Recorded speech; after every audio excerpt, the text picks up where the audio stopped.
Bunda Aisyah bilang bahwasanya Rasulullah itu mengajarkan kepada kami akidah dulu, why dulu sebelum halal dan haram.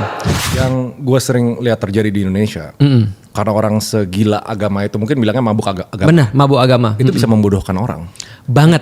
Dan itu yang kayak, in a way ya, setiap ngobrol sama orang yang dalam banget soal agama, kayak ngomong agama, nggak tahu kenapa udah jadi di belakang kepala tuh, waduh ini orang udah mabuk agama. Agama, betul. Nggak bisa diomongin secara logika, nggak bisa karena kenapa realitanya begitu?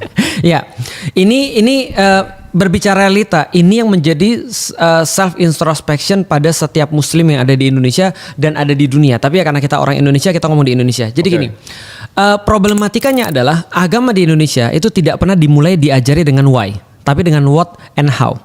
Karena diajari dengan what and how, kebanyakan mereka jadi problem, jadi masalah. Contoh ya, sederhana.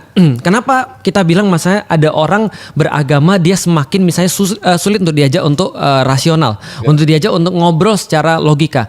Karena dari awal dia melihat agama itu tidak rasional. Dia nggak mulai dengan why, dia mulai dengan what and how. Contoh ya, kita berbicara tentang takdir misalnya. Berapa banyak lu ketemu orang muslim, lalu kemudian bilang, kalau sudah takdir pasti jadi punya kita. Kalau belum takdir itu nggak jadi punya kita. Itu kalau dimaknai bagus, Rey, itu keren banget. Kenapa? Karena membuat orang kalau dia dapat sesuatu, ini bukan saya, ini Allah. Nah balik lagi, yang orang yang bisa bertanya why, Betul. itu orang yang punya taraf berpikir. Benar. Makanya Islam disuruh dari awal mikir. Oke. Guru-guru menaikkan taraf berpikir. Termasuk Ray menjadi guru karena menaikkan taraf berpikir orang. Nggak harus jadi ustadz kan? Menaikkan taraf berpikir itu sudah menjadi salah satu tugas yang paling berat di dalam Islam. Berat banget. Kalau nggak berat nggak akan jadi tugasnya para nabi kan gitu kan ya.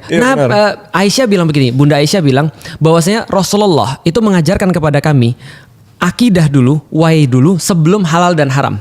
Karena kalau halal dan haram dikasih tahu kepada kami sebelum akidah, maka kami akan tolak semua itu. Karena kami nggak punya reason untuk kemudian kenapa kita harus berbuat seperti ini.